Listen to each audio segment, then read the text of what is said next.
नमस्कार मंडळी, नवीन एका इंटरेस्टिंग व्हिडिओमध्ये सर्वांचं मनापासून स्वागत आहे. मित्रांनो, महाराष्ट्रातील दिव्यांग बांधवांसाठी ही व्हिडिओ अतिशय महत्त्वाची आहे. मित्रांनो, तुम्हाला सर्वांना ठाऊक की तुकाराम मुंढे साहेब यांची बदली करण्यात आलेली आहे आणि आता तुकाराम मुंढे साहेब यांनी जेवढेही निर्णय घेतलेत, उदाहरणार्थ दिव्यांग सहाय्यक पोर्टल असेल, बोगस दिव्यांग असेल किंवा टेम्पररी आणि परमनंट UDID कार्ड यांमध्ये जो बदल करण्यात आलेला आहे, त्याचबरोबर विवाहासंदर्भात जे काही अनुदान वाढ केलेले आहेत, असे वेगवेगळे या ठिकाणी तुकाराम मुंढे साहेब यांनी बदल केलेले आहेत.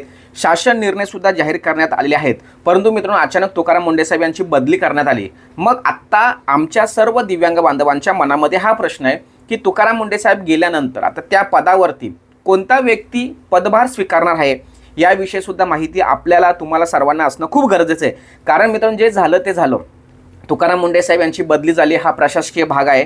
पण आता आपल्याला त्या योजना सेवा ज्या तुकाराम मुंढे साहेब यांनी सुरू करून दिलेल्या आहेत, त्या आपल्याला अविरतपणे मिळाल्या पाहिजे. यासाठी त्या पदावरती हे सर्व काम पुढे चालवणारा व्यक्ती हा कोण आहे, याविषयी सुद्धा माहिती असणं गरजेचं आहे.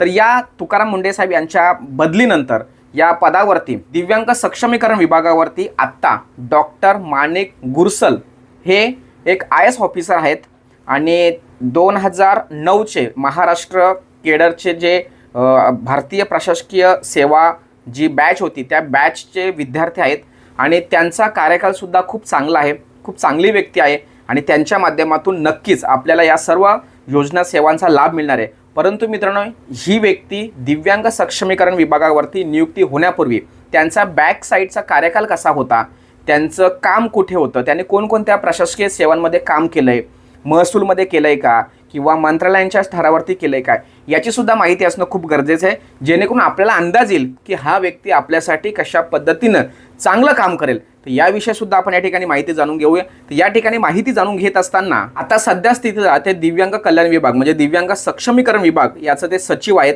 त्याचबरोबर ते मुख्य कार्यकारी अधिकारी म्हणून महाराष्ट्र मेरीटाईम बोर्ड जे MMB या ठिकाणी ते मुख्य कार्यकारी अधिकारी म्हणून ते 2023 ते 2026 म्हणजे आत्ता सध्या स्थितीला सुद्धा ते या मुख्य कार्यकारी अधिकारीमधून पद ते स्वीकारत होते किंवा ते काम पाहत होते. त्यानंतर 2020 आणि 2022 या वर्षामध्ये ते पालघरचे जिल्हाधिकारी सुद्धा ते होते, लक्षात ठेवा. त्याचबरोबर 2019 ते 2020 यामध्ये त्यांनी शुल्क नियामक प्राधिकरण FRA या ठिकाणचं जे सचिवपद होतं, हे सचिवपद सुद्धा त्यांनी त्या ठिकाणी भूषवलं आहे किंवा त्यांनी त्याचं काम बघितलेलं आहे. त्याचबरोबर 2017 ते 2019 यामध्ये नाशिक येथील जिल्हा परिषदचं मुख्य कार्यकारी अधिकारी म्हणून त्यांनी या ठिकाणी काम पाहिलं आहे. तर अशा पद्धतीने मित्रांनो, डॉक्टर माणिक गुरसल यांच्या पद्धतीचा हा कार्यकाल आहे. मित्रांनो, या सर्व माहितीवरून त्यांच्याकडे महसूल खात्याचा अनुभव हा थोडासा कमी आहे आपल्याला जाणवत आहे. पण मित्रांनो, अपेक्षा हीच असेल की त्यांनी जास्तीत जास्त दिव्यांगांसाठी ज्या काही तुकाराम मुंढे साहेब यांनी नवीन जे काही धोरणं किंवा नवीन नियम, नवीन सेवा योजना सुरू केल्या आहेत, त्या पुढे कंटिन्यू चालू ठेवावं असं या ठिकाणी अपेक्षा ठेवतोय.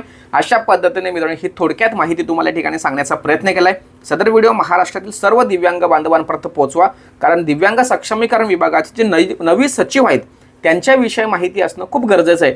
हा उद्देश माझा होता, म्हणून ही व्हिडिओ बनवली. धन्यवाद.